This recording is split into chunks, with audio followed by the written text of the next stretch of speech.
Yeah,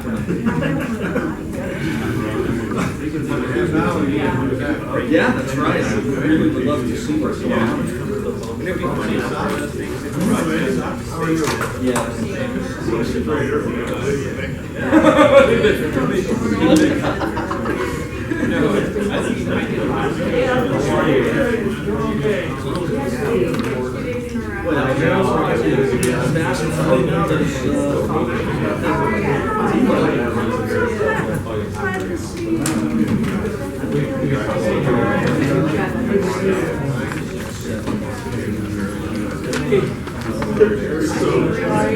Hey, nice to see you.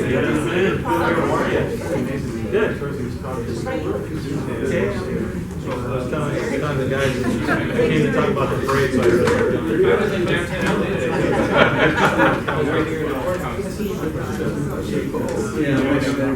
I'm being arrested. Yeah, I would have called you, but we have a team of lawyers.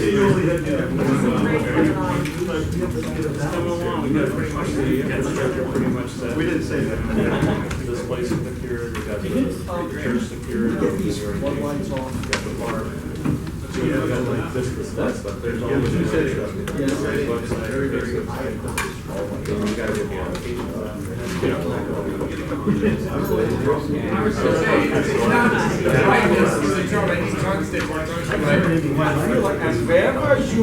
you here tonight?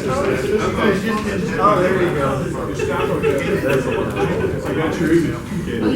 Yeah, I know. Let's go ahead and just have the report if you want. I printed it. It's on the. But it's rich.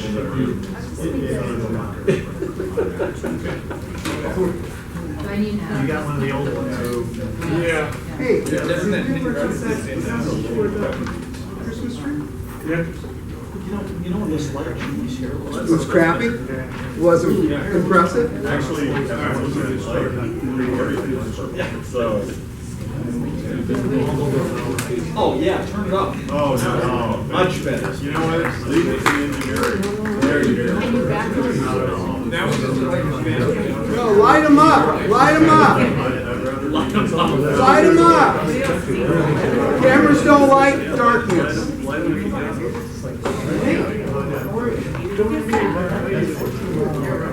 That work? That's great.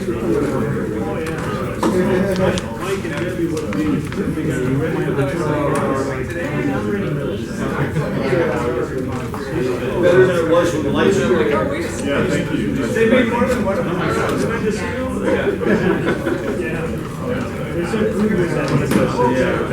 Perfect. Excuse me, sir, we're going to have to ask you to leave if you.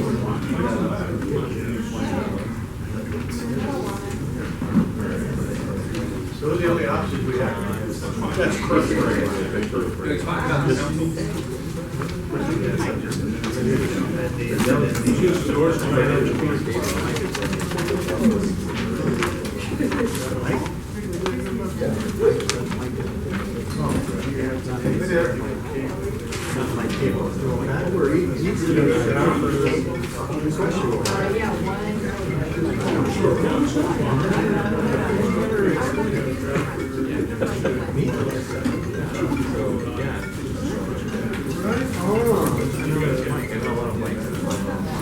All right, ladies and gentlemen,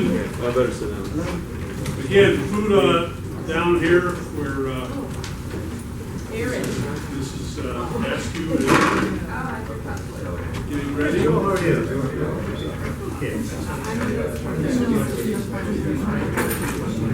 right, I'm going to call the meeting to order. Welcome to the September regular meeting of Granada Hills South Neighborhood Council. We are meeting today in Raleigh Hall, as we usually do. Julie, I've got 6:37. Is that what you have? Okay. I want to thank everybody for your attendance tonight. We have a fairly lengthy agenda. We're going to move through it as quickly as we can. We are going to start with a roll call. I believe we're one short of a quorum, but we're going to ascertain that anyway. So, Madam Secretary, call the roll, please. Jerry Askew. Here. Dave LeVay. I'm here. Mike Benedetto. Is excused, so.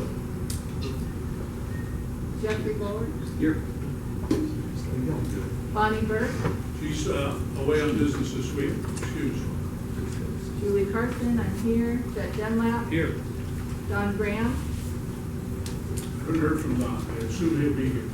Sally Colstead, Excused.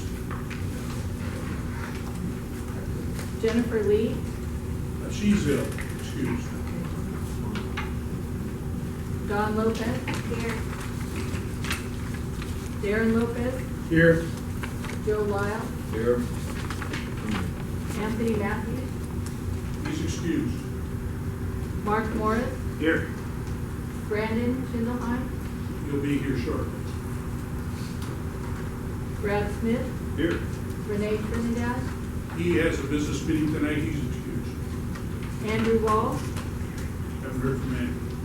Cindy Wu Freeman. Cindy will be here later.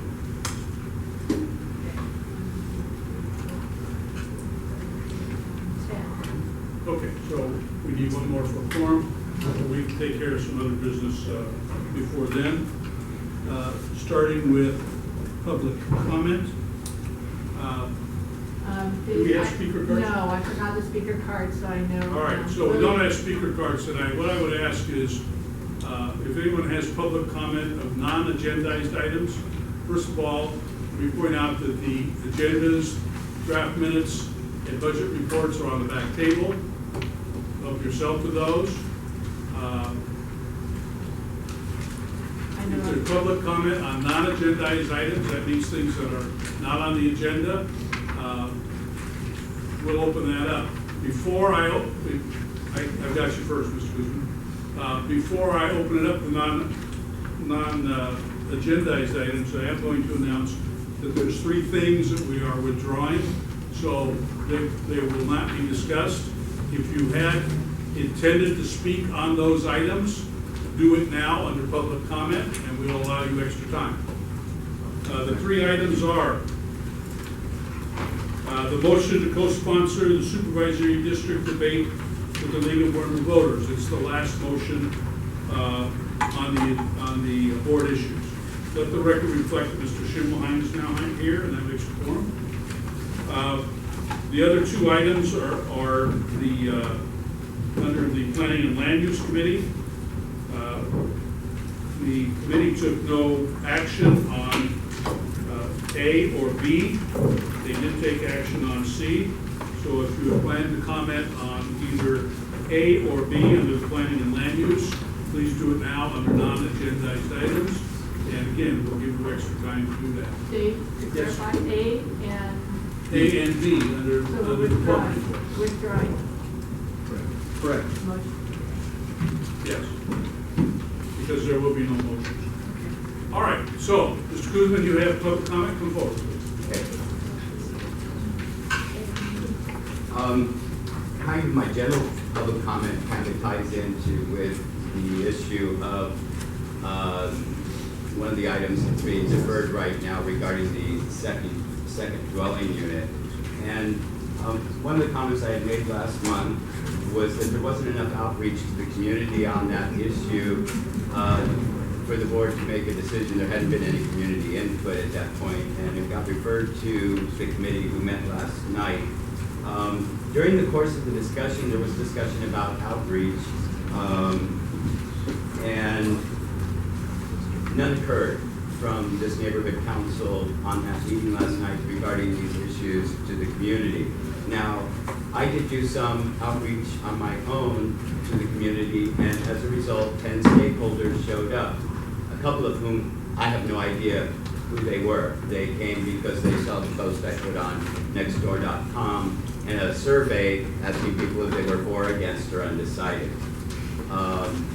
So that got a few people in, but that post was only up for 2 days before the meeting. It was not enough time really to reach out to the community. So I guess maybe part of the problem when I use this word outreach, maybe people don't understand what I'm talking about. And so I went and I read the bylaws today, and really outreach is what your purpose is in your bylaws. If I can read them just briefly here. Promote good planning, land use, fair taxation, representative government, and general welfare of the community of Granada Hills. 2, provide an inclusive, open forum for discussion, deliberation, and collaboration on community issues. A land use thing is a community issue. We need to collaborate and get input. Act as an advocate for the community on the issues with the government agencies. In other words, after you hear from us, take our concerns to England or to whoever it might be that is our representative on that issue. Monitor the delivery and the enforcement of services. Then it gets to your policy, and the policy is inform the membership, the stakeholders, and others of upcoming issues, activities, projects, and/or changes which may have the effect or the potential to affect the community. This is a very, land use issues fit right there, and number 1 on your policy to do outreach on the issues. So, again, maybe if you just kind of read your purpose and your bylaws again, you might understand what I'm talking about when I'm asking you to do outreach on important community issues so that the stakeholders have an opportunity to come. Now, I kind of was sad last night that there was no sign-up sheet at the Planning and Land Use Committee meeting because we didn't get to capture the new stakeholders' email addresses and contact information to put them on our list to keep them informed about the future. So there's some basic things hopefully that we can do that will help us to achieve the purpose and the policies as stated in the Granada Hills South Neighborhood Council bylaws. So that is that. And it addresses both things because I really want to see more of it. Now, to switch to a separate, totally different thing. I'm wearing my volleyball shirt. Go ahead. I belong to the Granada Hills Volleyball Association. We have 3 tournaments a year. It is co-educational. You only have to be 18 or over to play. You can be male or female, transgender, whatever you want. We do not discriminate. We do discriminate on your ability to play, so we do have tryouts. Those tryouts will be held on September the 9th, which is Friday night, and that will be at Nobel Junior High School. I will attempt to put a notice of this up on nextdoor.com too, so those of you that are on there, you can get wind of it, and you can come try out if you want to engage in some fun social, physical exercise activity. What time?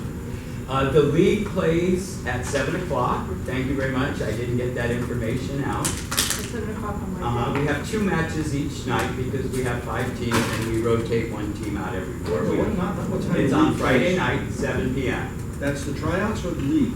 The league and the tryouts. Tryouts on the 9th, the leagues, we play from 7 to 10. So the tryouts are the 9th. Yep, Every Friday. Okay. Now, if Where the- is it played? Nobel Okay. Junior High. Thanks. Now, we do have another division called the A division. So if you're 6'7" and you're used to playing on the beach, that's the league for you. And if you want to know about it, I'll be more than happy to tell you, but I don't qualify for that for sure. Thank you, sir. Thank you. Any other public comment on non-agendized items? Sir, come forward, state your name first, please. There or there? Either way, it's up to you. All right. My name is David Kane. I'm from America's Healthy Kids. We're a 501c3 nonprofit, and I am here this evening to discuss the potential sponsorship of this group to the Granada Hills Street Fair. I submitted a neighborhood purpose grant, but I never heard anything back, so I decided I'm just going to show up. Third time's the charm. So since the last time I was here, we've had events in Hollywood. We have sponsored by Hollywood Central Neighborhood Council. We have an event on Saturday in Sun Valley sponsored by Foothill Trails. We've had Supervisor Mike Antonovich support this event coming up on Saturday. And basically what it is we don't discriminate. You don't have to know how to play with us. We just have fun. So the whole game is get kids moving. We've created a great event. We're going to have a very wonderful, thanks to Mr. Fisk and his group, a center spot right down the middle of the road, close to the bandstand. I know it's going to be happening. It's going to be a great day. We're going to charge kids, but with your support, we could buy one, get one free. So a child that could not afford $5 could go for free. That would be our goal. And ultimately, we would want to get to a point of where we can have this event for free if we get enough neighborhood councils supporting it on a larger scale. So again, I submitted I didn't hear anything back, so I don't really know what else to do. Let me just ask, Mark, was that agendized on the outreach committee? Yeah, we had some discussion. Okay, so it was agendized, you should have been notified. We'll re-agendize it. Okay. For the And then next just outreach. keep in mind, the grant was for $2,500, but it doesn't have to be that. You know, we got the full 25 from Hollywood, we got 1,500 from, Foothill Trails. So I'm not asking for everything, I'm just asking for an opportunity to be able to say to a kid, here's a ticket, go have fun. You have a card? I do. Okay, please give that to Mark, who's representing the outreach committee Thank tonight. you very much. Can you tell me how many kids are with you at this point? How many kids are with me? Well, How many kids have we had? Well, on July 22nd, we did 600 kids at the city of Pasadena, the entire Parks and Rec program. We did El Monte, we had 350 kids. We're hopefully, we've invited 3,500 families to come to this event on Saturday. So it's not a matter of how many, it's a matter of how many show up. Okay, thank you. All right, thank you, sir. Yes, yeah, Julie. He's asking for funding for an event at the Street Faire. Yes. Well, isn't there not gonna be enough time to do that? Or do I not? There may be, we have an October meeting. All right, Thank you. thank you. Any other yes, ma'am. From here, wherever you want. Wherever you want to, so long as you give us your name, so if it's a name that's hard to spell, can you spell it? Okay. Oh, sure. My name is Liz, and last name is Zelzah, R-A-Y, G as in girl, O, Z as in zebra, A. How do you spell your first name? I couldn't hear that. Liz, L-I-Z. L-I-Z, thank you. Yes. Couldn't tell us live or lives, thank you. I'm here and I have two of my neighbors. Another neighbor might have gotten lost, and I spoke with quite a few neighbors today, starting 5 o'clock, and they started knocking on people's doors to try to get them to come. I only got notice of the meeting yesterday. We're having a lot of problems, not necessarily just with the homeless, but we live right off of Celtic, where the 118 Woodley exit, you know how there's the bridge underneath? They've cut the fencing. So before it was just a couple of people, now you've got almost an encampment there. We know drugs are being sold because we've seen constant, just you know, when you pass one thing, pass another. You have Mercedes, Jaguars, nicer cars than we drive, parked, coming and going into this area. We have them urinating in the streets. We have them hanging out, partying in the back of our houses. Our neighbor's house got broken into 2 weeks ago. Other neighbors are having gas siphoned. Water is being taken, so they're over in water, they're showering themselves. And this has been a constant issue for almost a year. I've had one police officer who went beyond just driving by, and that was Officer Ibarra. He went as far as letting them know you are parked in a no parking zone from 6 to, I think, 8 in the morning. If I come back and you're here, I'm telling you, that got rid of them quickly a year ago. Every other police officer that we call either won't come, will come 2 hours later when they're gone, but then they come back, they don't be for long, and then they just drive by. We're told there's nothing that can be done, but if we're telling them, we know that drugs are being back and forth, we know this. I see kids that are going in and out of these openings now. I saw a junior high kid the other day going in there. I don't know what exactly is going because they're really underneath the bridge. And we don't know what to do anymore. I call the Devonshire Department on a constant basis. I'm trying to get all my neighbors to follow. And there's a lot of complaints because we're all talking. So we've just gotten to the point where we need help. Because my son can't even walk home from school. He's got to go all the way around because they're out there partying. They're drinking right on the curb. But by the time we get someone out there, they're gone. And I understand there's a lot of important issues that police officers have to deal with. I understand there's a lot of things going on. We're trying to prevent. May I? Please. Yeah, well, normally we don't respond, but now I'm gonna give you 1 minute just to respond to Thank you. that. I mean, Cindy, there's one more spot up here. clearly you see how I'm dressed, but I'm actually a member of this neighborhood council as a resident. I'm the captain of Central Division for the Los Angeles Police Department, which is downtown LA. So trust me when I tell you, I understand homeless. I will talk to you after the meeting if you can stay, and I can give you a more robust version of this. The department just rolled out what we call the HOPE teams, so don't be fooled by the acronym. These are, this is a multi-collaborative homeless initiative to work with LASA, to work with the Department of Mental Health and the police department to do this. Now, very quickly, if they cut into a chain link fence and they're going into property that's underneath the freeway underpass, I know that this sounds like, this way, that way. That is state property, and that is the jurisdiction of Caltrans and the California Highway Patrol. Okay, so What I would recommend is that, have you spoken directly to your senior lead officer? No, we have not. Okay, so you're gonna get your senior lead officer on board. You have neighbors here. I have not spoken to this woman, but there is someone who works for the Inventory Department who has spoken to her about our problem. Okay. But that's it. Janine Angeles is your senior lead Janine officer? Angeles would be the person. So, can you stay? I can stay. And I will meet with you specifically after. My problem is that I've spoken to many of my neighbors today who have called Caltrans and nothing gets done. We have done reports. Parking enforcement, because I'm thinking get rid of the vehicles, maybe you'll get tired, they'll move. Parking enforcement says, we'll be out there. They can't park from 6 to whatever time, but they close at 5:30. So at this point, we're frustrated because we're trying to prevent child rape.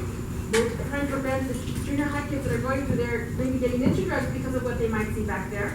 We're trying to prevent and try to keep our neighborhood safe. I mean, that's the whole reason I moved to Granada. I get it. But we're Ma'am, going nowhere. We usually limit Are to they 2 allowed to minutes. put up cameras? Pardon me? Are they allowed to put up cameras?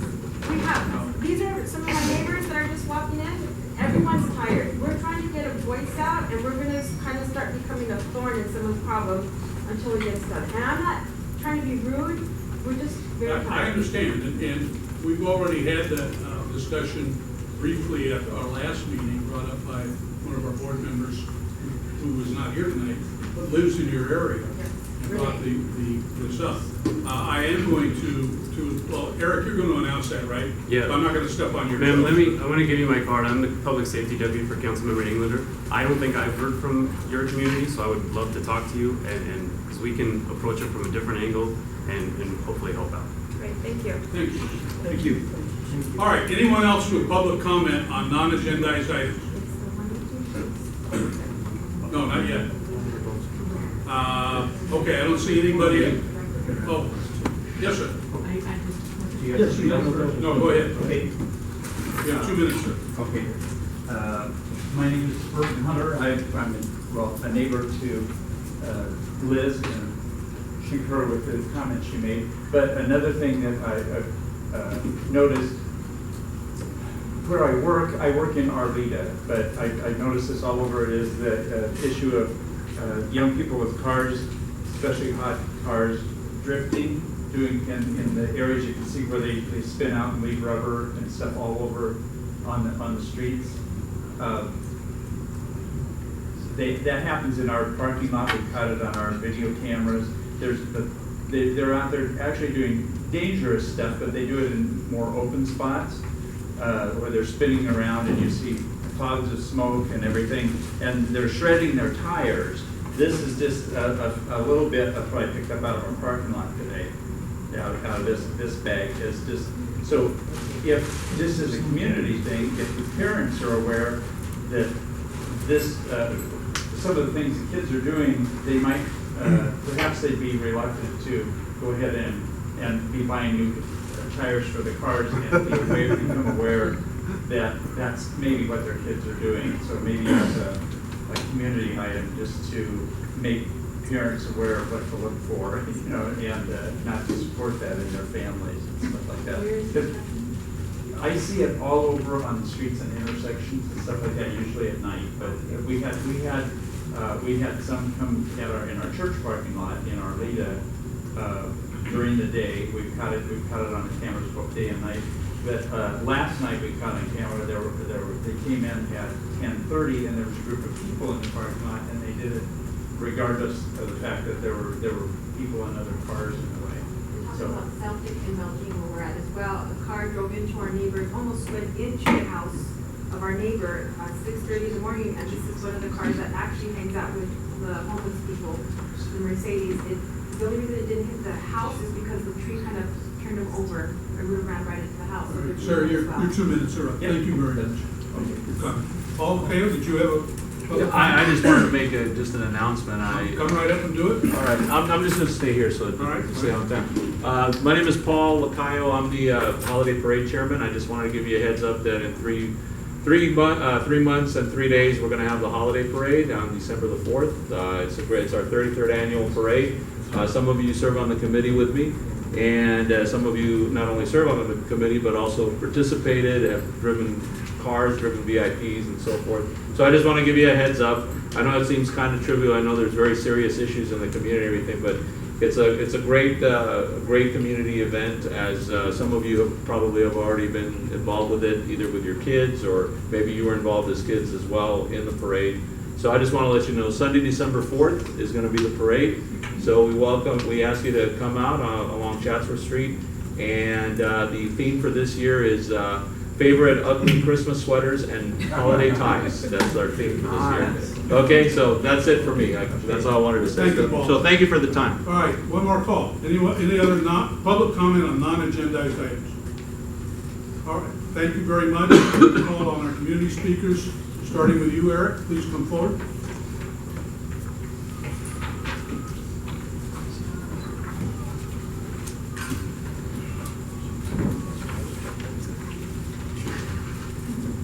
Good evening, everyone.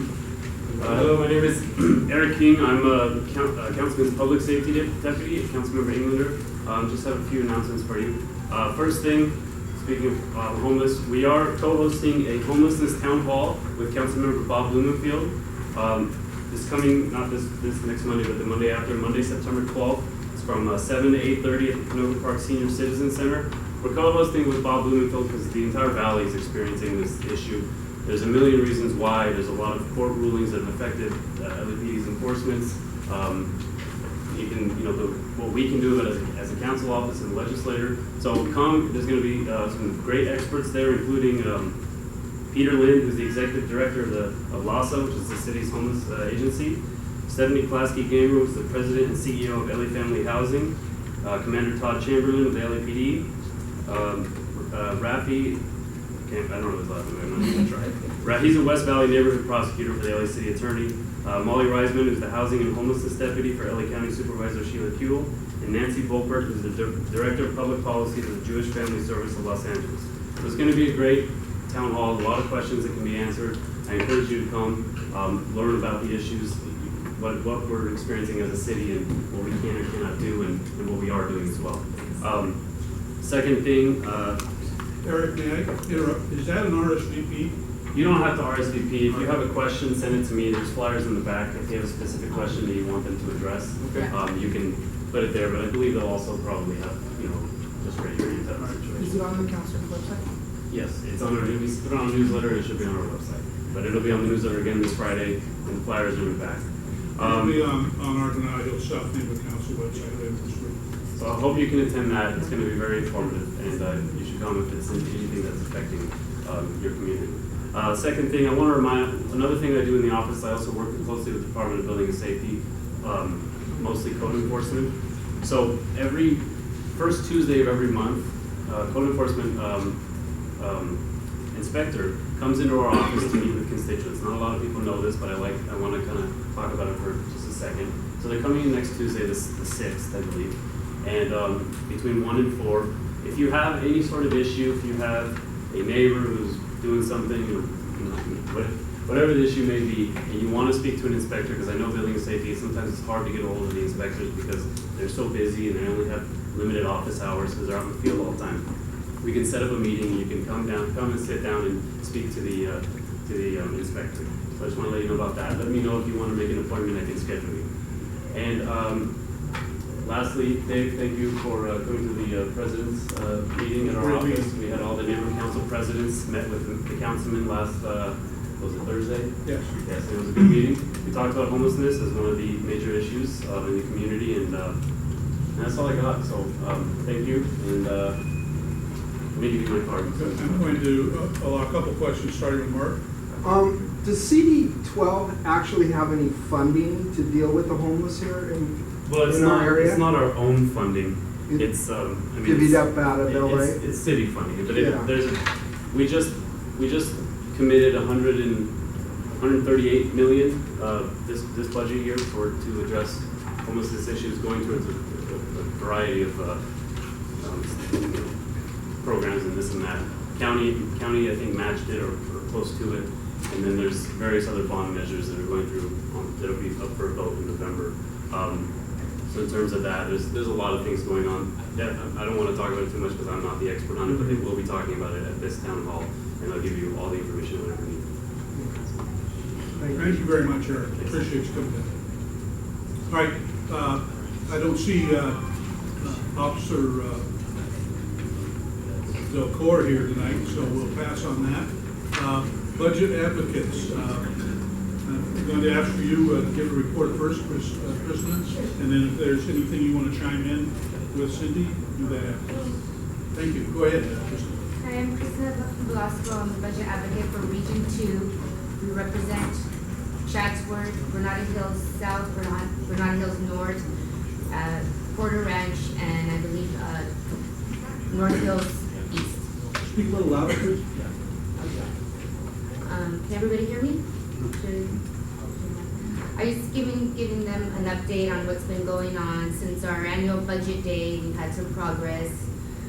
We've broken up into different committees.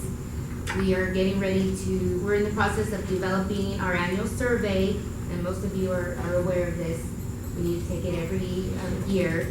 We had a low turnout last year, so we're hoping to get more participation. And this is information that you guys as constituents can find on our website, or if you go to empowerla.org, you'll find the information there. All the MCs will be notified of when it's time to take that survey.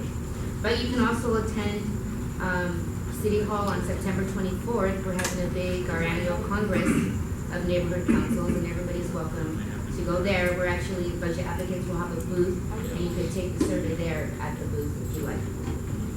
And that's pretty much it. We're in the process of doing our white paper. Our white paper consists of ideas and proposals that we present to the mayor's financial office in hopes that they'll take on our wishes and what they're going to do with the fiscal budget. And sometimes they do, sometimes they don't always approve of what we're asking them to do, but it's a long process, and we go through each mayoral department, starting with the CEO's office, city council office. We meet with city council members one by one, and we discuss our thoughts on financial issues throughout the city of Los Angeles. And that's where we're at right now. We'll be having our annual budget day in January, and you can join us then if you missed the Congress in September 24th. Thank you, Kristen. Do you have anything you want to add to that, Cindy? No, but if anybody, I think, within our board has any issues, then let me know and I can convey it to the budget advocates. I'm sorry. Well, I was going to announce both. Let the record reflect, if you guys didn't catch, Captain Graham got here at 6:45, and Cindy was here at 6:50. Okay, so let's move on. No, I'm going to do Milton last, but I see him over there, right away. I'm going to ask Mark Morris to give us a update from Bank and Lane, and or? Yes. Or and. Or and. Okay, Yeah, go ahead. Lane, Let me just back up here. We've got some new people here. Why don't we take 30 seconds and explain what we're talking about? Because I think there was some valid criticism at the Plum Committee last night that we were throwing around acronyms like smoke bombs, and no one actually knew what we were talking about. So let's talk what Bank and Lane yes, actually are. thank you. Yeah, Lane is the Los Angeles what is the LA Los Angeles Neighborhood Council Coalition. Yes. I finally got it right. So that's the LA Neighborhood Council Coalition, and it's a group with built into the word coalition. It's a coalition of neighborhood councils that meet the first Saturday of every month at the DWB building downtown at 10 a.m. And it's a great discussion. And it's open to everyone. And it's a great opportunity to meet and see speakers that are from different departments, such as we had an officer talk about the need for more street surveys here in the city of Los Angeles, and to help them do their job, at least be able to tell if they're breaking the law with speed issues. There's an animal services liaison. Some neighborhood councils actually have a liaison to the animal services department, and he spoke on that. One item that I made a note of, and you were bringing up this evening, is that there is a homelessness file. There's a homelessness bond measure, and I'll give everyone the file number if you're ready to write it down. It's C like Charlie, F like Frank, 16-1800-52.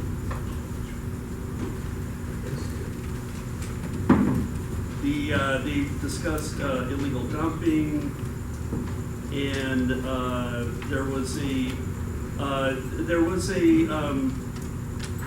ask that we could do that every neighborhood council contribute to the neighborhood council congress, and I don't believe we agendize anything that we have a. I did not, Did we discuss it last time? I'm not sure. Yeah. If we did, I didn't get it on the agenda for some reason. No, okay. It wasn't in my notes, so.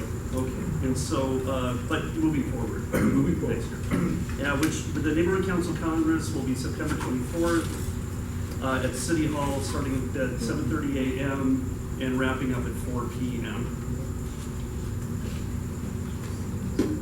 Now, on to the next acronym, BANK, which the B stands for Valley, the A is Alliance, the N, Neighborhood, the C, Council.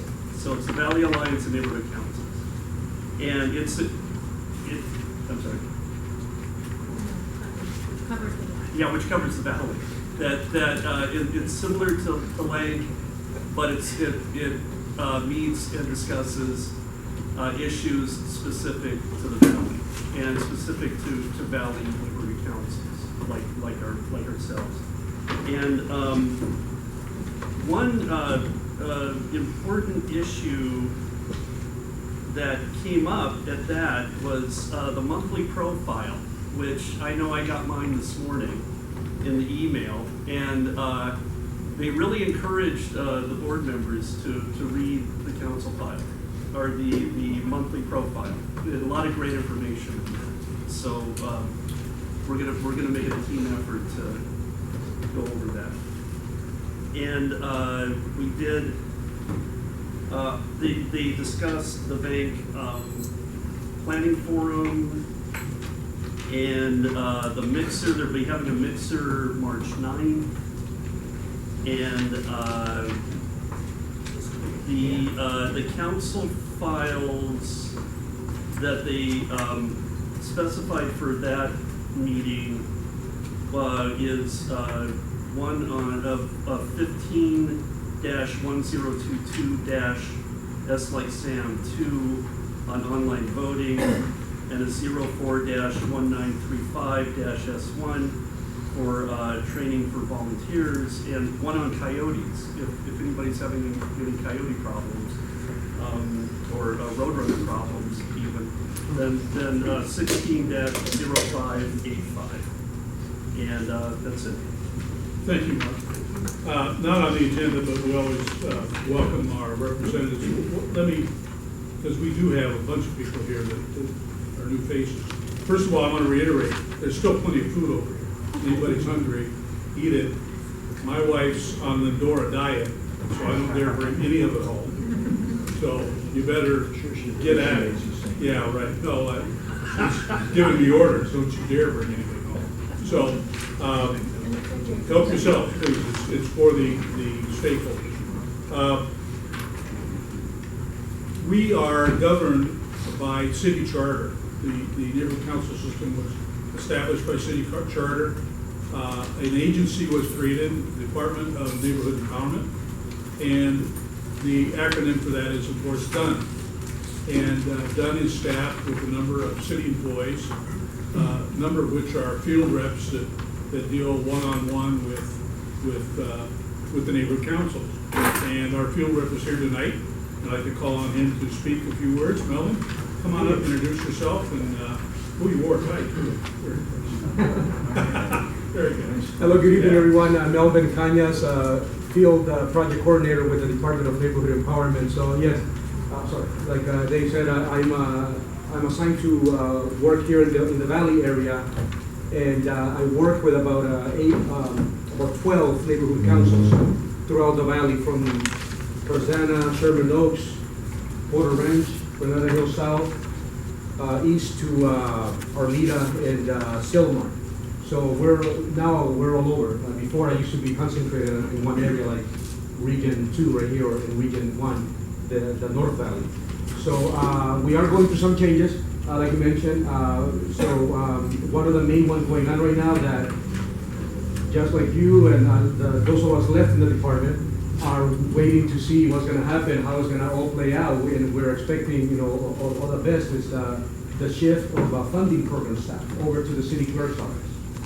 Okay, so we understand and acknowledge that funding matters have been up and down over the years, and we've tried different things to make it work, for the betterment of the neighborhood council system.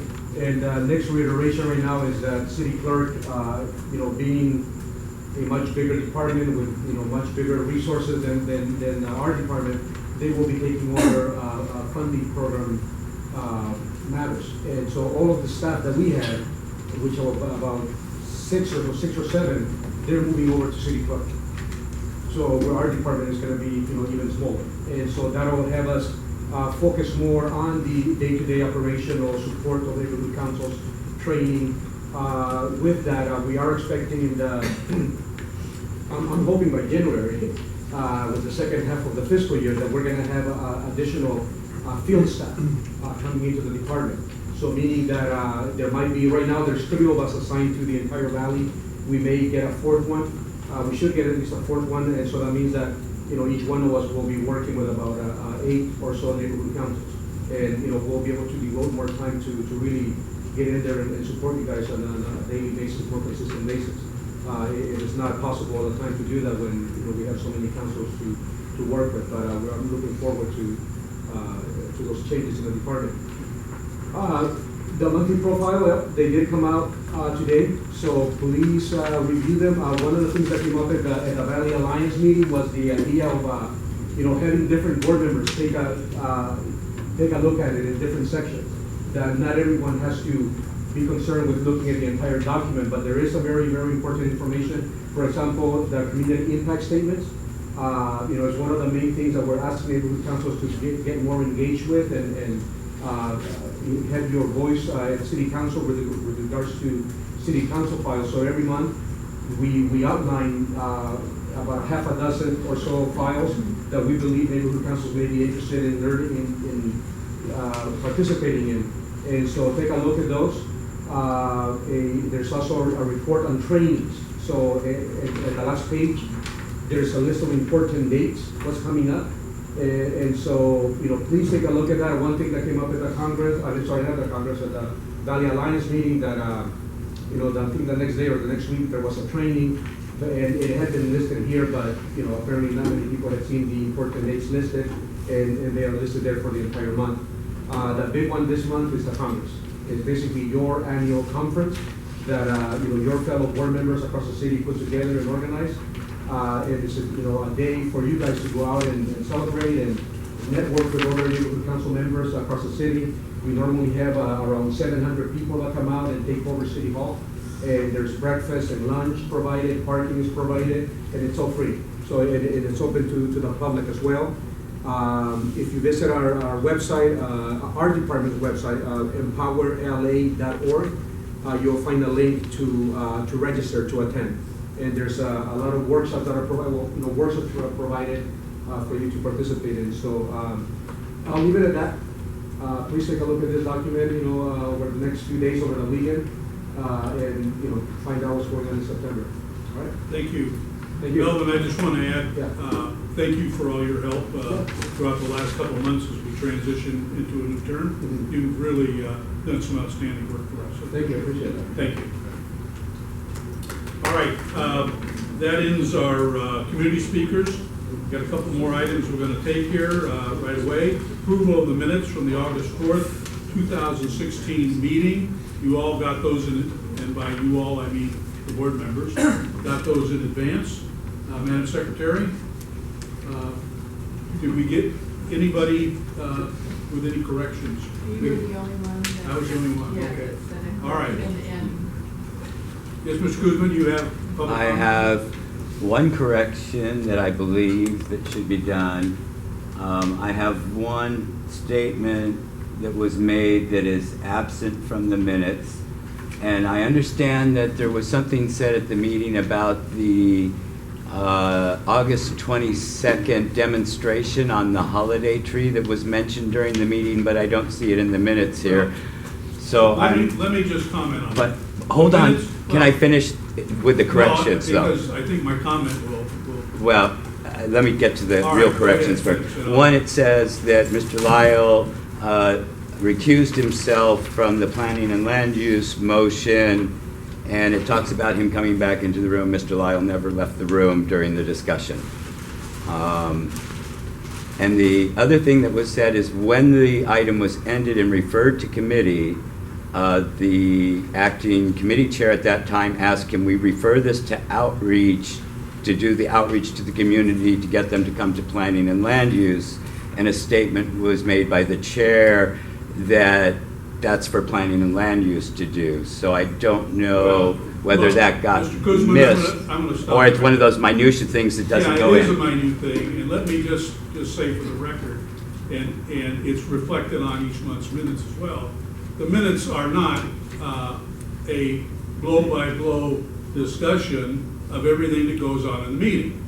The minutes are intended to capture what happened on a large scale and to capture the motions that accurately reflect what happens with the motions.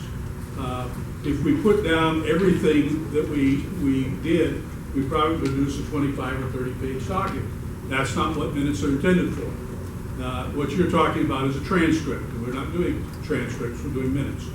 So you're going to see things that that don't appear in the minutes. I mention it just because it was an action item tacked on after the motion was passed, and because Well, it was that's an not an act, action. well, Sir, it was that's a not an reference. action item. It was a reference to an action. All right, okay. An action item is something that's agendized. All right, so, you want to move to No, I the... need a couple Go ahead. clarifications. So, Joel, is that, I just want to clarify, you didn't need to No, I recuse just- yourself? Very quick discussion, and I was... Okay. All right, and then in terms of, Well, but the record does reflect that he did not vote on it, correct? But we'll have to look at the it vote. just says he recused, Okay. I think that. And then it shows that 12 people voted when there were 13. All right. Okay, so that should be it. David? Mr. Chair, you mentioned about whether the minutes show that Mr. Lyle recused. There was no need to recuse because there was no action motion. The only subsequent motion was a motion to refer to committee. That's fine, but he announced recusal on the entire subject at that point. All right, so, Okay, so. want to make a motion? Yes, I move that the minutes for the for the August 4th meeting be approved. Seconded by Mr. Bohr. Sorry. Will it be as amended? Because you have some corrections to those? Well, that was before the fact. That's my correction is on there. Okay. All right, seconded by Mr. Bohr. Any other public comment? Seeing none, any discussion by the board? First in favor? Against? All right, all those in favor signify by, let's go with a voice vote, please. All those in favor signify by saying aye. Aye. Anyone opposed? Anyone abstaining? All right, so we have Mr. Dunlap abstaining, Mr. Askew abstaining, Mr. Captain Graham abstaining. Anyone else abstaining? Chair rules that the motion carries with 10-0-3. All right, next is approval of the budget report and monthly expenditures for July 2016, and I will turn to the treasurer. Thank you. You're quite welcome. All right, $35 NSF fee as we spent quite a bit of money in July or June, so that carried over. There are also two items that we encumbered, neighbor purpose grants. There's a typo. One of them is $750 for the Los Angeles County Assessor Business Seminar, and the other one is up to $750 for the other annual business seminar that Cindy's putting on. But as of the end of July, there were also other items that we had encumbered in the prior fiscal year that have carried over to this fiscal year. I'll just read them off. $500 for business cards, or up to $500 for business cards. Up to $350 for the business window stickers, $300 for the Granada Hills Roll Up vertical banner, and there's still a little bit of remaining money for the polo shirts, $12.26. And then there are two other neighbor purpose grants, each for up to $500. One to the San Fernando Valley Veterans Parade. I'm still waiting on information to submit that, as well as a North Valley Family YMCA Healthy Kids Day, which passed, so I'm assuming that might be moved at this point. Anyway, going on to the actual monthly expenditure report, you can see they changed the format. On the first page, it has items listed, just like before, what was actually spent, and then there's a grouping below, and I just put various, but I'll spell out each one, but because I only had yesterday to be sure for this, I didn't. And there's various, the ones I just mentioned, encumbrances, they total $3,662.26. So if you take both of those, we end up out of the $37,000 remaining balance of $33,302.74. Second page, back to the first page, really. You can see there's a little reconciliation just like before. And I reconcile this to the bank statement, and there were just the $35 NSF fees. So the balance as of the end of July is $9,115.64 of cash in our bank account. And you can see there's also this little monthly cash flow analysis of how much we've spent in actual cash, not the encumbrances. And out of the $37,000, we've miraculously $35 less. $36,965. So do I have any public comment on these before I make a motion? Seeing none, I'd like to make a motion to pass the monthly expenditure report and budget report for July, or as of July 31st, 2016 for this fiscal year 2017. Do I have a second? Second. Seconded by Brad Smith. Okay. Any discussion on the board? Yes. So I noticed that, by the way, I don't see everybody holding this up. It's all in the back of the room, in case you don't know. As well as all the other pamphlets. Yeah, all the agendas. Everything's in the back of the walker. So I know that the name printed on here still says Grass Smith, so I understand he's still our signer. And just wondering, how long ago would that be changed? I don't know. I can answer that. With Melvin's help, we've got forms from funding now, and if Mike had been here, we would have been able to give I will ask you, Brandon and Brad, to stay because we need your signature on those forms. Then I'll get to the mic over the weekend and the next available training you can go to. And we'll turn it over. Any other questions? Comments? Go ahead. Great. So all those in favor, I mean, this is a funding motion essentially, so I'll need a roll call vote. All those in favor? No, I'm gonna call roll. Oh, My thank you, turn, Julie. yeah. Appreciate that. Okay, so in favor of approving the budget report, Jerry Askew, Aye. Dave Lavey, Aye. and then Jeffrey Bower, Aye. Julie Carson, aye. Jet Dunlap, Aye. John Graham, Aye. John Lopez, Aye. Darren Lopez, Aye. Joe Lyle, Aye. Mark Morris, Aye. Brandon Schindelheim, Aye. Brad Smith, Aye. Andrew Law, oh, I'm sorry, Motion to support the street fair. Do we have a second for the motion? Second. That's, Yeah, this guy. this Mark. Sorry, we're waiting for the recusal Get out. to leave the room. Anytime, guys. Yeah. Who made it? That was Brad Morris. Thank you. All right, so, We can confirm they have record. all right, so it's been confirmed, been seconded. Any public comment on the $2,500 for the street fair support? Mr. Fisk? There should be a correction, that's not the Granada Hills Chamber Foundation, it's the Community Foundation. Scratch Chamber, put community there, Okay, on both of those motions. all right, will do, thank you. Anything else? Mr. Kuzmin? I just wanted to know what recognition the neighborhood council is going to get out of the $2,500 that they're going to spend to support this fair. If I recall, we always get banners Thank and you. ads, if there's somebody who can speak to it specifically, but, I mean, we get the recognition that we receive. This is a one banner, I think, isn't it? 25? Richard, do you want to speak on it? They want to know what the. What recognition? What's the The recognition? banner and the ads, right? We don't have the banners. It'll probably be on the stage banners, and it's supporting the community at whole. We have 15,000 people there approximately, and to highlight Granada Hills. Okay, and we'll have a booth, I'm sure. Yeah, we'll have a booth. Right.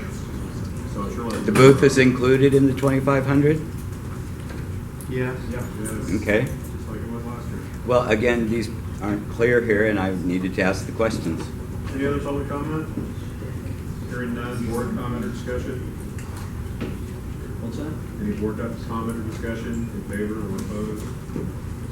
Seeing none, this is a financial vote, obviously, so Secretary, please call the roll for the $2,500 grant for the street fair.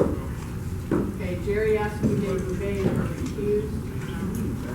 Jeffrey Bower, Aye. okay. Julie Carson, aye. Jet Dunlap, Aye. John Graham, Aye. John Lopez, Darren Lopez, Aye. Joe Lyle. Did you say aye? Mark Morris, Aye. Brandon Schindelheim, Aye. Brad Smith, Aye. Cindy, Wolfman, Aye.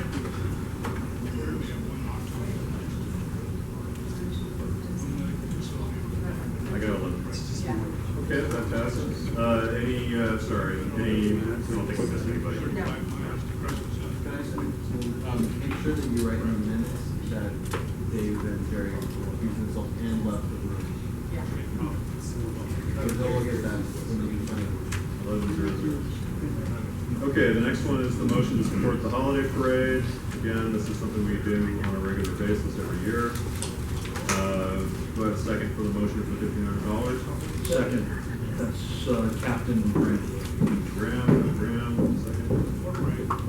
Okay. Sorry, who made it second? Captain Graham. Smith and Graham. Thank you. All right, Um, And when I get home, I tell you that. Any public comment on the $1,500 grant for the holiday parade? Mr. Kuzmin? Same question. What recognition will the neighborhood council be getting by giving $1,500 to support the parade? Is our name going to be up there? Is our website address going to be up somewhere? I don't have a problem supporting the parade, but I think the people that watch the parade need to know that you helped support it somehow, some way, in some visible form. Speaking as a longtime volunteer in the parade, we get banners, we get a car or a place to provide some kind of marching unit or equestrian unit or truck or anything that we could ever get our act together to actually do. So we get plenty of recognition. Great. As everyone knows, it's good. All right, so hearing no further public comment, we have more discussion. Sorry. Cindy? So this is what I like, I'm speaking in favor of it, but I'm definitely a advocate. I think in the past years, we usually get some kind of form that's specified very specifically for this sponsorship, what do we get? So I think moving forward, I'd like to see any kind of sponsorship we do for the city, for the chamber, provided, given to us a very specific, because most organizations do, usually there's a sponsorship form that has you at this level, this is what you get, at this level, this is what you get, at this level, this is what you get. So I like for us to be able to see something on paper, documented, so that way we could hold we just provided one for the holiday parade. So perhaps it would be good for us to have this also in the back, so our stakeholder also knows. So, okay, so I actually, looking at this paper for the holiday parade, the options are 500, 1,000, 2,500, and 3,500. So I don't even see one for 1,500. So, but, I don't know. So I think it would be good for us to have the record show that we should put 1,500 includes what recognition. So that way, as we attending the event, even more members, we could say, okay, at this event, because we usually go, we could say this is what we're supposed to get, so we can kind of be the eye for the money and for the public. Okay, thank you. Anyone in opposition? Okay. All right, hearing none. Sorry. Oh, Joel, Yeah, sorry, go ahead. I wanted to ask, you're saying you have a paper there that says what each sponsorship gets. What does $1,000 get? What does $2,500 get? So I don't know what category we fall into, I guess. We don't. Okay, so I guess for 1,500, we are both a bronze sponsor and a silver sponsor. As a silver sponsor, we get 2 street pole banners and a logo listing in the special daily news ad. And then as a bronze sponsor, we get 1 street pole banner and a local listing and a special daily news ad. So I imagine, since our agenda, unless we decide to change the dollar amount, we get a total of 3 street pole banners and 2 local listing in a special daily news ad. And for $2,500, what do you get? For 2,500, you get 3 street pole banners and a local listing. Which means it's better because it's So, 15 minutes for 25. Right. So but are we sure that we get both of those? Yeah. Do you want Paul, who's the chairman of the? Yeah, I'd like to. You get, for the 1,500, you would get the 2 street pole banners, and there's a special daily news ad that shows all the sponsors of $500 and above, which in the past year, since the council has donated 1,500, the logos of all the sponsors of $500 and above is in the special daily news ad that announces the parade, it announces the grand marshal, the date of the parade. It's pretty much a full page ad. You're saying we do get So, 3? Can we, okay, so just a point of clarification. So if we gave 1,500, we only are considered a silver sponsor. So even if we donate 1,500, we get the benefit of $1,000. Right, Yes. exactly. So Yes. Would it make sense if we just gave 1,000 instead of 1,500? Or can we buy That- 2 sponsorships? Can we buy 1 silver and 1 bronze? Yeah, why wouldn't we be able to do that? If that's what the council decides, then let's do it that way. Well, we're I mean, asking you. I'm just saying, it's just that I haven't had it presented that way to me before. So, You I will have take someone it. like Cindy, Yeah. Paul, basically it's another banner. Yeah, it's one more banner, so it's it would be 3 banners, No, but the it's thing only is, one. there's only 1 ad. Because there's 2 ads, one announces the chamber, the parade, and the other one announces all the sponsors and the grand marshal. Why would we not get 2 ads? Because there's only One ad. Because there's only 1 ad that announces all the banner sponsors of $500 and above. That's the way it's done year in, year out. Okay, so. But you would get 3, for $1,500, you would get 3 banners. We'd get you 3 banners. Okay, thank you for everyone. Yeah. All right, so.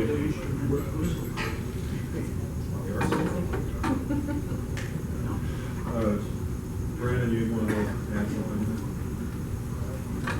So this came from the committee, right? I don't know where this came from. This is Bonnie, so this is just. So we had to move forward. This and is not it's- vetted through committee. No, it was not. So we can do that now? Okay. No. So last year, last year, it was said everything goes through committee, but this year, we're kind of back to the year before, so it's kind of I'm not just, part of this year, so I'm just stepping in there. The point is, we have a motion, it's for an amount of money that'll get us 3 banners, which apparently is a sticking point. We've had an acceptance from the organizer that they'll give us 3 banners. Are there any other actual really concrete issues to be discussed at this point, or can we move forward with the votes? Move forward. Okay. We have a motion, so if you want to make a motion. amendment to the motion. to amend. Mike, we have a motion on the floor, please. So those taking a motion. All right. Mr. Boyer, your motion to amend? Motion to amend to go solely for a silver sponsorship The amount of, of 1,000.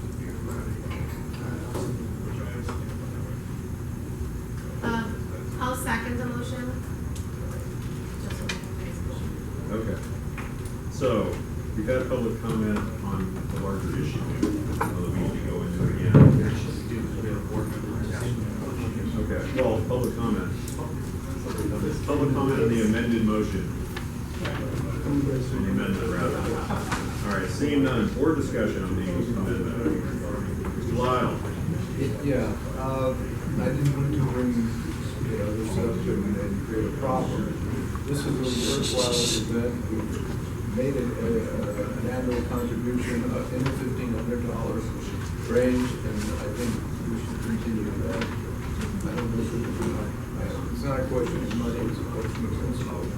And if they are going to give us the 3 banners, I think that's very generous on their part. Thank you. Any comment in support of the amendment? Board members? Okay. Seeing none. All right. So let me do a roll call. Yeah, do a roll call on the amendment for the $1,000. Don't need a roll call for the amendment. Oh, all right, I'm sorry. The amendment Right. itself is not fair. Yeah, all right, so, all But those. actually, I just have one quick question for clarification. Yes. So I just want to clarify, if we chose to go with the 1,500, we get 3 full banners, correct? The 1 ad. Yes, 1 Because ad. there's only 1 ad. 1 ad. We put our own ad if you want to. Bring a sign, Cindy. Okay, so, voting on the amendment, we just Total dollar amount. to reduce the total dollar amount to $1,000 from 1,500 each. All those in favor of, This is funding that we have to. no, it's just the, whether to move the amendment. Oh, the amendment, Okay. So all those in favor of the amendment signify by signify by saying aye. Aye. All those, excuse me? Aye. Okay. Stand alone. All right, fine. Let's have, all those in favor of this amendment, please signify by raising your hand. Okay, only one hand. All right. Those opposed to the amendment? It's close. Any abstentions on this amendment? Sorry, my fault. Okay. Up high. So we can count. I want to recount. Hands up. We're voting on. Yeah, the voting on the amendment. motion now. On the amendment. On the amendment. You want your hand up, Joe? Yeah. Go, Brandon. This is on whether to move the amendment, to make the amendment This the is- main motion. This is to oppose the amendment. This is the nay vote. This is the nay vote on this amendment.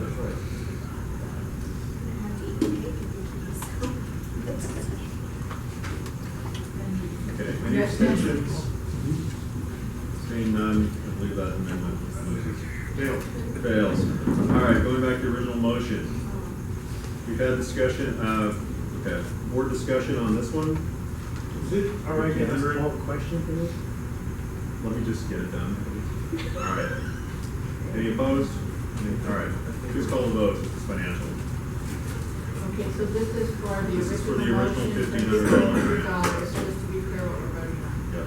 Okay.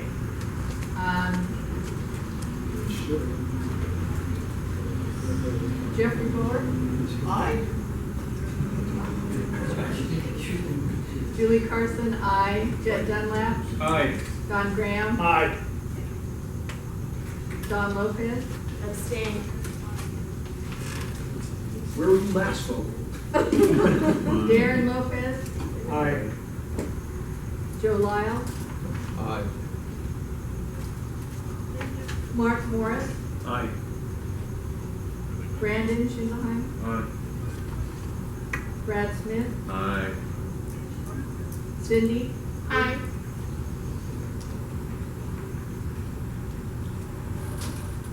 So 10 for, none against, and 1 abstention. Is that right? That's what I get. All right, thanks, everyone. Okay, since I'm still holding the chair, since our, can somebody let them know they can come back? All right, so the motion to co-sponsor, that passed, got passed. Committee reports, Mr. Lyle, do you have one for beautification ready? Yes, I do. We had our first committee meeting last Thursday, a week ago tonight. The reason we had it so quickly was because the issue of the LED lighting for Veterans Park was presented at our last meeting, and we wanted to have a due diligence on it prior to this meeting, so that if we were to go forward, we would have the motion. Unfortunately, there was a demonstration of the tree lighting that Monday night. I was out of town, so I wasn't here to see it, but my committee was there, as well as some other members of the Granada Hill South Neighborhood Council, and the word was underwhelming. The lighting was just inadequate. We had a very, very long discussion. The individual who presented the issue notified me at 4 o'clock in the afternoon that he was not coming to our beautification committee because there wasn't any reason for him to go forward at this point. He did say that he was in contact with the contractor and the lighting specialist, and they would get back to us as soon as possible with some kind of an alternative or some way of improving on the situation. But at the time, and we'll have this as a motion after, I guess, I'll bring it back after some other brief notes. As we started the committee meeting, it was brought up by one of our stakeholders about a clock that was ordered for Chatsworth, the city of Chatsworth, and that nothing had been said about it, and then it kind of like gone, through the cracks, and nobody really had that much knowledge of it, although Bonnie was there and brought us up to date on what happened. and where we were. She is out of town at a lawyers convention, but she was kind enough to send me a text message that I received about a half hour ago, stating that the clock has been shipped. We're waiting for some city approval. We have to get our permit. There's a little red tape we're dealing with, but the anticipation is that it will be up in October. So we're going to I'm going to follow through on this personally with Lonnie and maybe with the city to find out what the permitting issue problems are. In addition, we talked about issues such as the need for more trash cans throughout the city, and the problems as to who's going to maintain them and empty the trash. We're going to explore that a little more. Bonnie brought up Operation Sparkle, and also maybe a special day for picking up trash, whatever maybe is a volunteer situation with the neighborhood council here. But we're trying to see what we can do monetarily wise. We don't have a lot of money if we were to go ahead with the lighting, which brings me back to the lighting. It was also brought up to possibly put a actual Christmas tree, Holiday. Real- Don't use the word Christmas. Yeah. One of our stakeholders brought that up. But we are going to explore it. We're going to explore not only this lighting issue, but one of the committee members is also going to explore into other laser lighting things and get back to us. But time is of the essence because this is September. If we don't vote on it today, that means we get into October and we have to, we have a time issue because we want to have the Christmas lights up. So with that said, I want to entertain the motion that we go with the traditional tree lighting that we've done in the past with a expenditure not to exceed $3,500.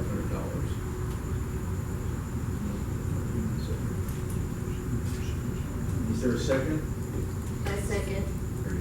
It's from committee. Yes, it came from committee. It came from committee. Okay.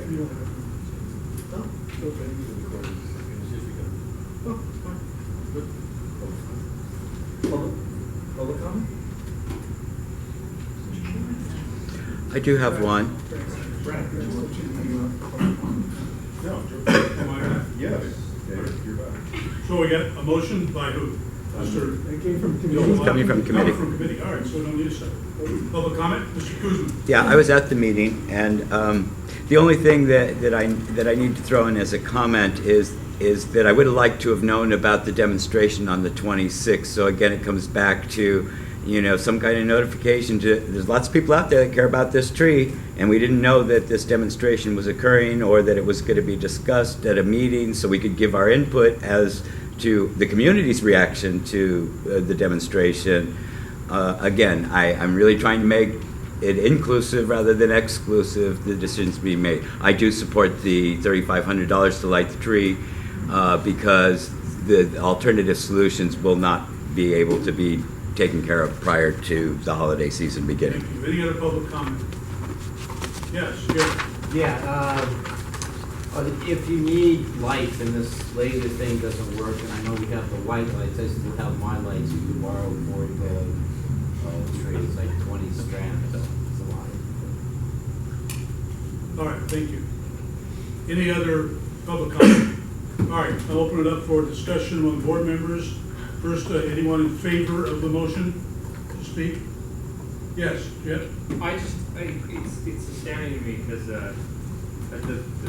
one of the biggest issues next to the food truck since I've been with this council since '09 has been the tree lighting. And like every year, we still don't have enough lights. And I don't know if there's a great light bandit out there that is stealing $5,000 worth of lights every year, but it seems that, and Eric Mansker, he would be here pounding his fist if he found out that tree was even a little less illuminated than it was in 2000. But it's just, I feel like the accumulation of the lights that we've purchased, and if, I would love to know, and I definitely am not volunteering, so if no one's gonna do it, then I'm fine not knowing, what the price was the last 5 years that we put into lights. 'Cause it's gotta be somewhere north of $3,000 to $5,000 a year. Now, I'm still voting for this, I'm in favor of this, but I'm just really curious why this thing is not visible from space with the amount of lighting we put into it in 6 years. Let me just reply, we wouldn't normally do that, but since we started lighting it, it was written by the neighborhood council, and I think that goes back to 2006, we originally bought 1,000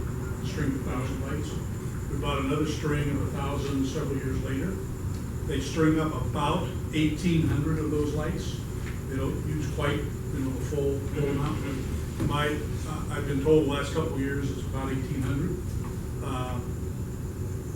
I'm not sure if it's just the color of the lights or whatever it is, but you would think 1,800 lights would be a lot of lighting. Well, there has been a change in illumination over the last 4 years. It has gotten brighter and more full and with hoop around it and less cucumber looking. It still looks like a cucumber, but it's nothing we can do about that. It's a nearly 70-foot tree, and even 1,800 lights, we could probably put 3 times that many lights on it, and it still would be. So I'm 100% for it. I feel like we're gonna be in the same place. It always feels like it's somewhere around I know it's midsummer when we start talking about Christmas tree lights. It's like the July and August meeting really start to get heated up with Christmas lights. So I'd love it if we could just figure out. Anybody speaking against? Anybody speaking against?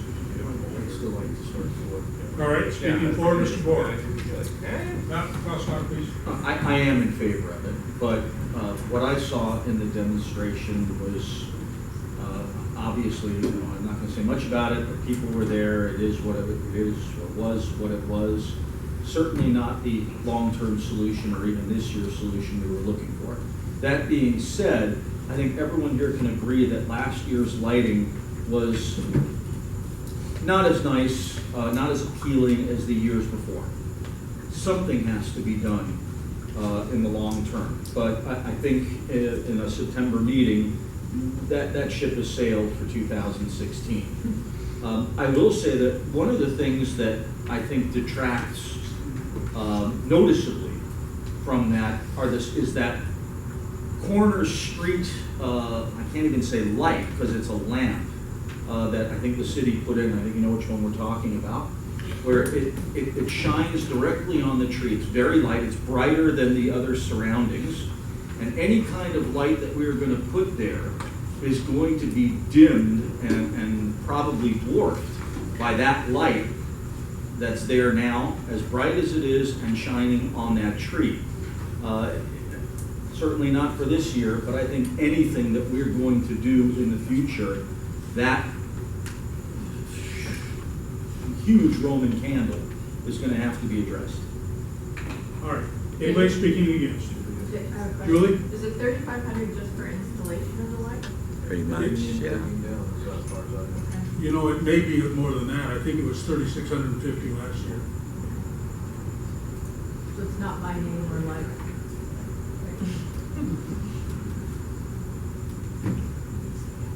Yes, Dave. Mr. Chair, I was going to ask for a clarification on the motion wording because it was mentioned about the neighborhood council going with the company. Was there a specific company or any other information to include?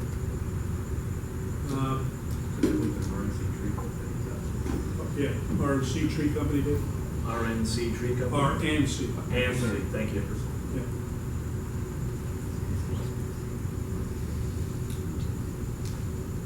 All right. If there's no other discussion, we're ready to take a vote. Julie, I'm going to ask for a roll call vote, please. Okay, Jerry Askew, Aye. Dave Dubay, Aye. Jeffrey Gore, Aye.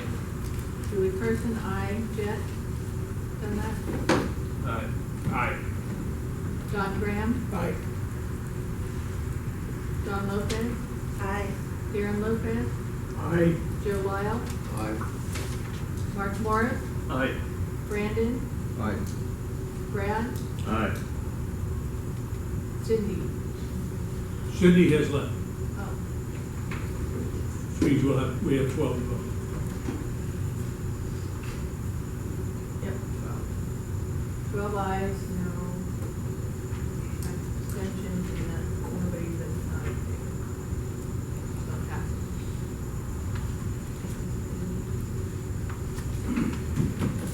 Yeah, so it's 12, it passes 12 in favor, no noes, and no Noes and- abstentions, no any. All right, so the motion passes, thank you. Joel, anything else from beautification tonight? Anything else from beautification? No, I gave a report on the clock. All right, thank you. And there's part of that coming back in. All right, let's go to planning and land use.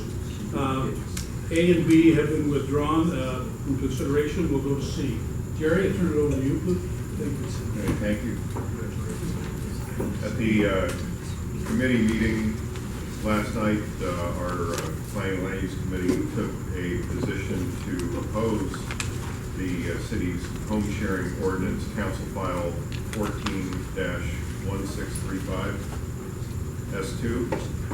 The discussion was mainly along the lines of the plan by the city most likely being unachievable, since any mechanism that they've proposed to track this occupancy, it seems dubious that it would work, could lead to policies that create a bit of an invasion of privacy and questions about who's staying at your house, and also is just plainly antithetical to the idea of a single family residential area.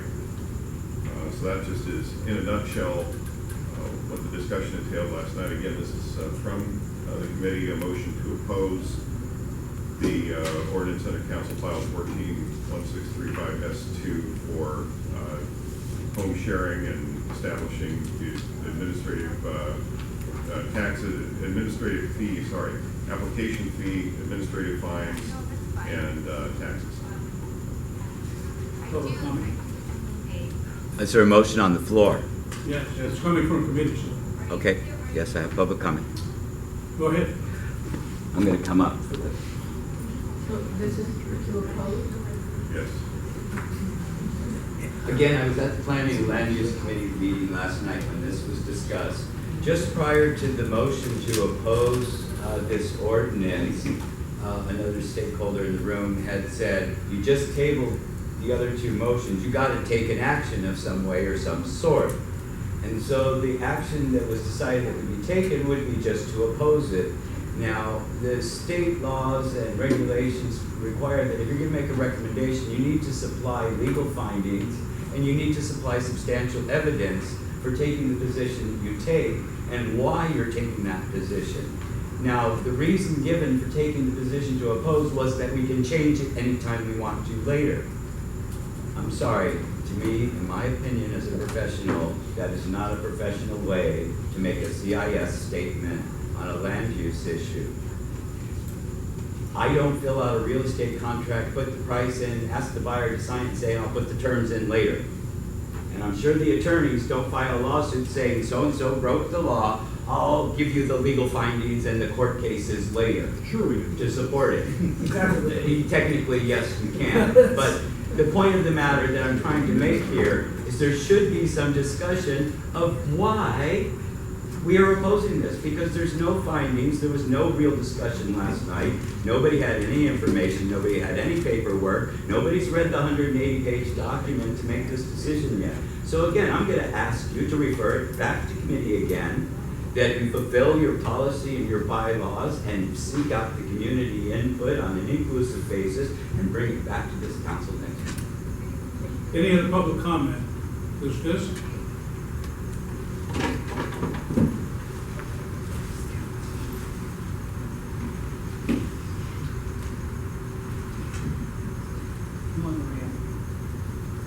Good evening. How many tickets do you have? I have no tickets.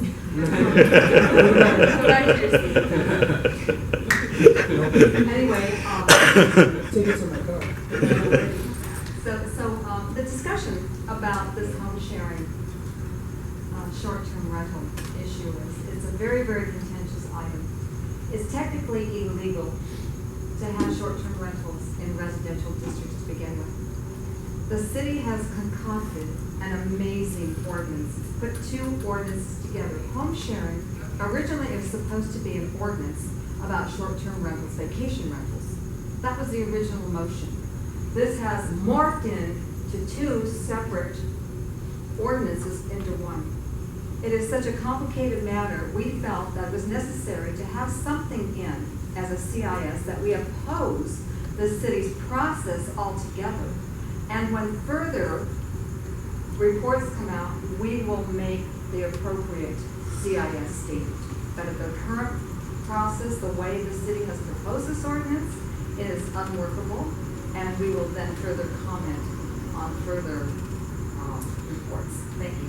And I'd like to pass this out to the board members. This is just some of the CISs along with this council file and some of the, and I'm sorry, I did make some notes, some neighborhood organizations and neighborhood councils that have either voted the same way to completely oppose this ordinance or have serious issues. So I'd like you to all take a look, because down the road we're going to be making recommendations on a more full, robust CIS.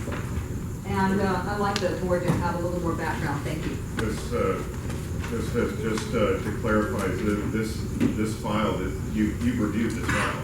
Yes. And you are a member of the Planning Land Use Management Committee, and you're somebody. No more questions, Your Honor. Somebody did indeed review. Any other public comment? Mr. Summers? Yeah, I was also at that planning and land use meeting last night, and I did have some comment to this. And my comment was that the law now says there is absolutely no short-term rentals in residential neighborhoods. That's what the current law is. I oppose what I heard from Mr. Kuzmin saying that the burden of proof, we have to have a burden of proof. No, the people who are proposing this have to have a burden of proof. So I would hope that the council now, our neighborhood council, votes on this and gets a CIS in real quick, because a lot of times they expedite these and they go real fast, and we won't have a chance to meet and discuss. It'll take another 1 or 2 months, and that might go through. I don't want to. I think this is a terrible thing, a very terrible thing. And if you ask people in the neighborhood, they hate it too. Any other public comment? All right, seeing none, this motion's coming from committee. Anyone want to speak in favor? Jerry, I'll start with you as committee chair. Well, I need clarification on the all right. motion, because what's written on the agenda to me doesn't. Well, what's written on the agenda is the item itself. Right. But the motion, after discussion, came from the committee. And the motion is to oppose. The motion is to oppose this ordinance. Because it doesn't say that. Well, the agenda was produced before the committee meeting where we made the motion. Got it. So the item is listed with the description as per the requirements of the Brown Act, but the motion came from the committee last night. But the motion, I get that. I just want to be clear that the motion is to oppose. I just want the word oppose or in favor. It's not. Anyone speaking in favor? Well, this time I'm getting up and walking out of the room because I definitely have to recuse myself on this issue. All right. Why? Because you work for I work for Paul Koretsky, second. Councilman Koretsky. Doesn't matter. Yeah. Thank you, Joel. No, if I want to ask why, I can ask why. Okay. This issue is regarding the problem we're having with the Airbnbs. It's not it's these places that are rented out on a daily, weekly, monthly basis, not by the homeowners, or by the homeowners through Airbnb, which is taking away rental units in the city. All right, well, you shouldn't be discussing I it know, very I understand. That's your explanation for recusing.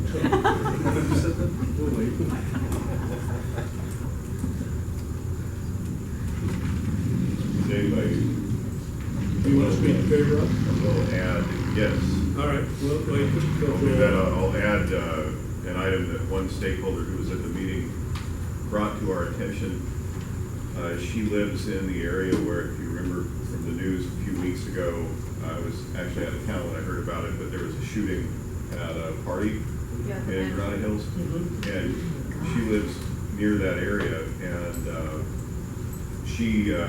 it was an unoccupied home, and she believes that it was rented on a one-day basis through the short-term rental. She mentioned Airbnb, and that they then held a party where they were $40 for the males, $20 for the females, and people were parking all up and down the street and bringing in alcohol and everything else. And then a gang incident occurred.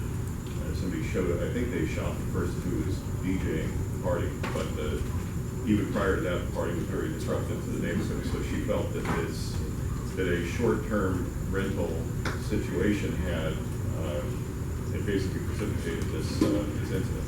All right. Anyone speaking against this? All right. No, I'm sorry, I'm a little confused. Okay.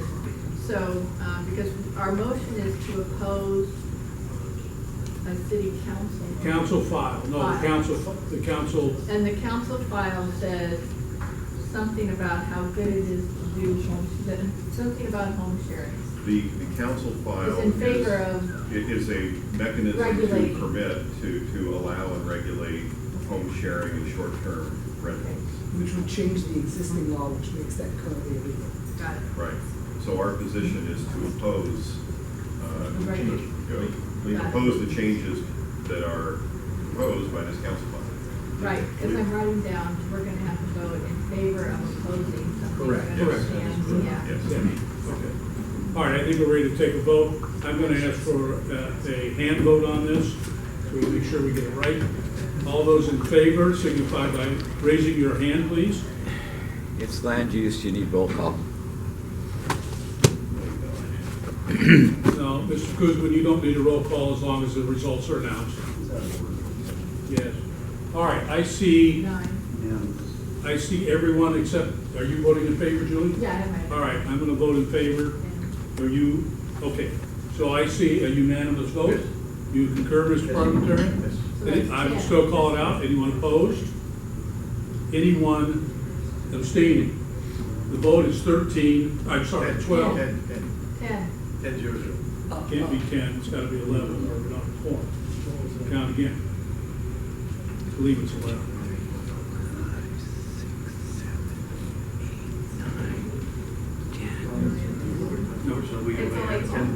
It's only 10, you don't have a quorum. Oh, because Joel recused? That's correct. Then we had 13. Yeah. Cindy left, that's 12. Where's Jed? Where's Jed Dunn? He's not in the room. Well, You don't have. all right. Can we Table this. table this? Well, we don't have any choice. If we have a lack of quorum, we're gonna have. Maybe Chet just went out to the restroom. That's what we're looking for. All right, so we're gonna pause for a moment. No. Okay. Yeah, can we have you go? Oh, still. Just like this. The vote's Need been you to called. vote, sir. Yeah, you need me to stay tomorrow? Right. Yeah. Okay, so we have 11 We're gonna vote again. with Mr. Lyle recusing, so. Let's take the vote again. All those in favor, signify by raising your hand, please.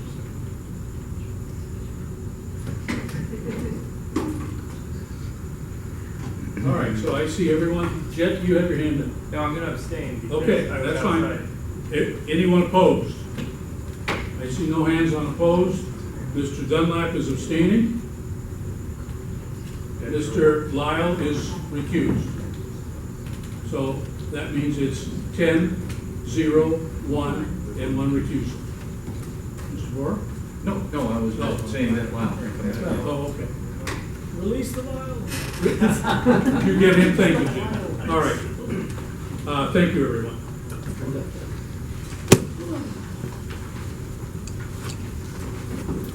Okay, so, outreach. Mr. Morris is going to give a report for outreach. Yeah, there was, we didn't really have any motions that really need to be voted on or anything like that. We did we did discuss that the disaster preparedness fair is going to be here in the valley, and it's going to be at Fire Station 87, which is at 10124 Balboa, which is October, and it's going to be Saturday, October 1st. And because it's here in the valley, it would be great if we had a presence there. So we would like to encourage everyone from the board and any stakeholders, if you'd like to attend that. It's a great opportunity to get involved in the emergency preparedness issues here in Los Angeles. And then we also discussed improving on our communication and on the outreach. And I'm going to hand it over to Cammie, who spent a boring 30 minutes on Nation Builder to share that boredom with us. So I watched a nonprofit demo on how to utilize Nation Builder as far as going through each of the tabs, inputting things, building the website, keeping track of the financials, all of that. There's not really much to say. It's a typical CRM, if anybody knows what that is. And then it has the website piece. It also will filter into social media facets. It can produce a newsletter. You can keep track of who looks at our emails, when we do email blasts, things like that. Who volunteers, we can keep record of that. It's very all-inclusive, and it's in one place, and no one ever has to doubt anything. So it's a really positive move, from what I saw. Any questions? And that's it. Yeah. Public safety, we have one item. Mr. Lopez, turn it over to you. One item? Well, Michael. Michael, to appoint and confirm him as board member? Yes. You want him on board? Sure. Okay. Absolutely. No, I'll make the motion. Make the motion. And we don't need a second. We only have 4 on this committee. Michael was on the committee. I told him I thought he had enough to do. Mike says he can handle it. So there we go. Okay? So we're going to make him the 5th member that I'll form 3 out of 5. Let's just have a voice vote on this, please. All those?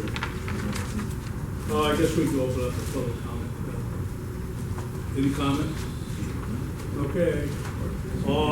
Let's have a vote by voice. All those in favor signify by saying aye. Aye. Anyone opposed? Anyone abstaining? Okay. All right. Board member comments and submission of agenda items. If you've got an agenda item, speak slowly so I can get it down.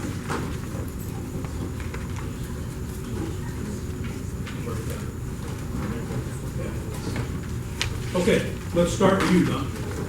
I would like to put some money aside for the roof for the Halloween carnival thing that we do at a park. Okay. Do you have an amount in mind, or? We usually do 500, but I think we might need a little more to do them on a house. Okay. So what's your suggestion? 6 or 7? Yeah, let's go up to 7. 7, okay. So a funding motion. Okay. We usually support that event. No, I mean money. What do I need the money for? To do a haunted house. How much do we usually? How much do we usually get? $5. And you're adding a haunted house is only the other 200? Well, I've done it before, so I have stuff. Well, just say up to 1,000. I'm not making anything about lowering any money, just say up to 1,000. Okay. Don, anything else? Let's make it up to 1,000 and then go to I promise it'll get on the agenda. all right. Double promise. Darren? No? Mr. Lyle? Yes, I wanted to thank my committee, the education committee, great bunch of people. I think we have some ideas we're going to try to put forward.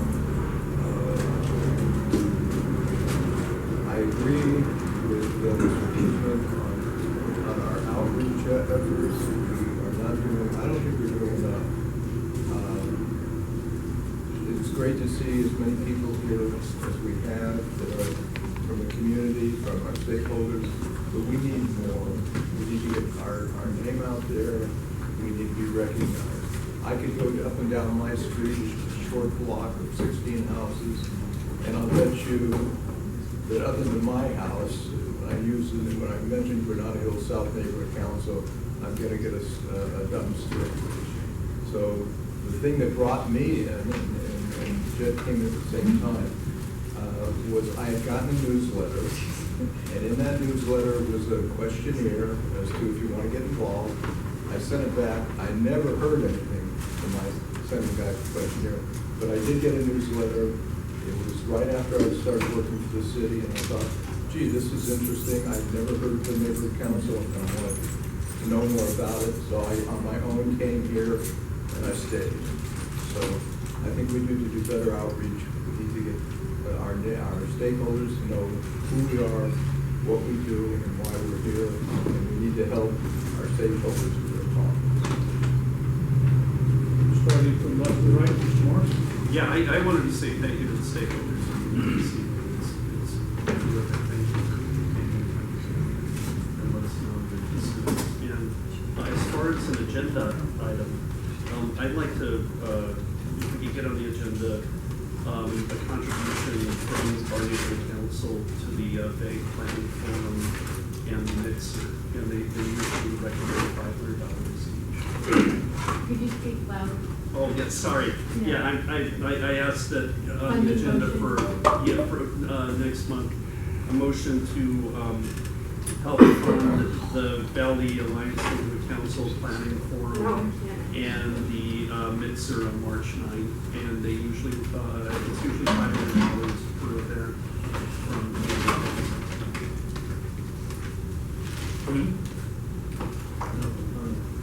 Mr. Parliamentarian? I just have a general comment. I just received my DWP bill, and for some reason, the water graph got my attention. The DWP, with the approval of the City Council, has readjusted the tier structure for your water rates, effective April. Your Tier 1 water rate has gone down from 42 HCF to 14 for residential customers. Whoa. The second tier has been reduced substantially as well. With the adjustments they made initially were to keep your monthly balance consistent if you use the same amount of water, so you don't see a difference in price. So they lowered the Tier 1 rates, they made some adjustments to Tier 2. But I can tell you, and somebody correct me if I'm wrong, but I don't recall that there was a Tier 4 before. Now there is a Tier 4. So those adjustments, mark my words, you can be sure that you will start seeing increases, 1 penny, 2 penny, 3 pennies in Tier 2, Tier 3, and Tier 4, and your water bill is going to go through the roof. Enjoy. All right. I want to again reiterate what Mark and Joel said. Thank you for coming out tonight, especially with Jerry leaving. I think it's a very special evening. Those of you that came out on the homeless issue, we really appreciate you coming out and speaking up. I hope you will attend that September, was it 11th or 12th? I forget the date. You've got it. There'll be a number of really key people, key players in not just the city, but you see county. It's a county problem as well as a city problem. And so it's a multi-city, multi-county problem that we've got to attack. And it's a much bigger problem than we think, because we're seeing a little corner of it here. Drive downtown sometime, on Temple, and underneath the underpass just before you get downtown, you'll see 50 or 60 people. I was there all day today on the route, and it was like, I'm like, what are these campgrounds everywhere? New tents. Yeah. So we're seeing a part of it, but we're seeing one little corner of it, whereas the impact citywide is huge. The next meeting will be October 5th. If you have any other agenda items, get them to me in advance, well in advance. I held off the agenda this time because of the Planning and Land Use Committee being the day before. I'm not gonna be doing that next month. Normally, I like to get the agenda posted on a Friday afternoon and sent to ENS. And that, for those of you who are here the first time, early notification system that the city has, so you can sign up for that, for meeting notices, or you can go to our website at, what is it, somebody, www.chsnc.org, and check for our agendas. I believe the meeting's October 5th, but again, do not wait till Saturday afternoon or Sunday to send me an agenda item before the Thursday meeting. The agenda will have been, you know, it's like an airplane. The doors are closed, and even though you're standing at the gate, and the airplane's still at the gate, you're not gonna get in, okay? Just need that much time to get it done. Jeffrey? Yeah, I'd like to agendize something. I'm not even sure how to do it since it has nothing to do with voting. But I've been noticing a huge increase in problems with city trees. I have tried to address this. I know that Mr. Mansker addressed it several months ago. If the tree is not dying, the city is just not going to respond. But I see more and more instances of trees that are encroaching onto city streets. Trucks are hitting them. It's becoming a real problem, and I would like some vehicle, some mannerism, to get a representative from Street Maintenance Bureau of Street Tree Division to come here and address us and address concerns, because it is getting out of hand. Okay, see what we can do with that. Happens, we know Ron Lorenzen pretty well, so maybe we can get one of those people on. Captain? On Jeff's earlier comment about the street light that's out in front of the tree at the Veterans Square, I've been on the command team many times for the Oscars, and I know that with the proper council motion, you can make adjustments, temporary adjustments to, or even complete removal of a light stand. Right? The Oscars take all the light standers down on the south side of Hollywood Boulevard to accommodate stands. I'm not saying that we do that, but during the holiday season. There's a little more juice than we do. Well, they got money, but what they do is they use the same mechanism they do. They go through the council, right? And so if they can get light standards unbolted and trucked away, we can certainly get them to change the bulb for holiday, something like that. The second thing is just a quick announcement. Boy Scout Troop 10 is going to have a Halloween. This is Fright House, what do you call them, haunted house, up at the Granada Hills Masonic Lodge, open to the public, food, snacks, and come out and support one of your local Boy Scout troops. I would like to propose an agenda item for the next meeting. I would like to have a presentation and discussion, which I would be happy to lead, about establishing a permanent committee for government accountability.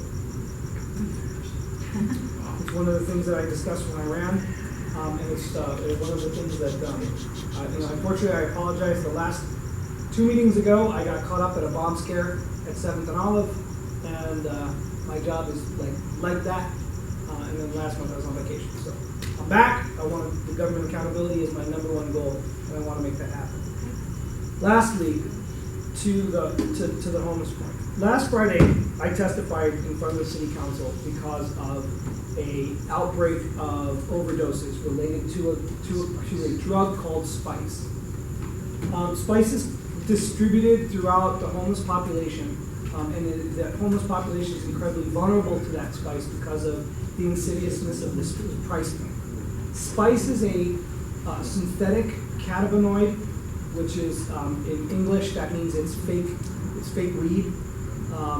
The chemical makeup of that spice is created in both China and Mexico, and the chemists down there are experts at changing up the formula in order to circumvent American controlled substance laws. The biggest problem that we have now is because spice has an ever-changing chemical component, and the drug dealers out there wanted to lower the price point. Instead of using the traditional oregano or other type of plant matter, they've actually gone to buying in bulk large bags of potpourri from the flower district in downtown, which you can get a 50-pound bag for $10. Potpourri is treated with chemicals in order to preserve it. And finally, in order to give it an extra kick, most of the drug dealers on the streets will spray down the already coated potpourri mixture with some other accelerant chemical like Raid, grape fluid, Febreze, or Listerine before putting it into a zipper cigarette and then selling it on the streets for $1 for 2 cigarettes. So that is by far the cheapest controlled substance that's out there on the street. And it dropped 80 people in the course of 2 days. Wow. Right? So my messaging to the general Los Angeles community has been, and I mean, I'm looking around like I don't see anybody who I think is going to know something on spice. But if you could just, if it's in the public consciousness, I think it's an important message. There's no such thing as a bad batch of spice. It's all bad. It is all bad. You can argue what you want about legalization of marijuana or other controlled substance, but I'm here to tell you, I have seen the effects firsthand, that there is no such thing as a good batch.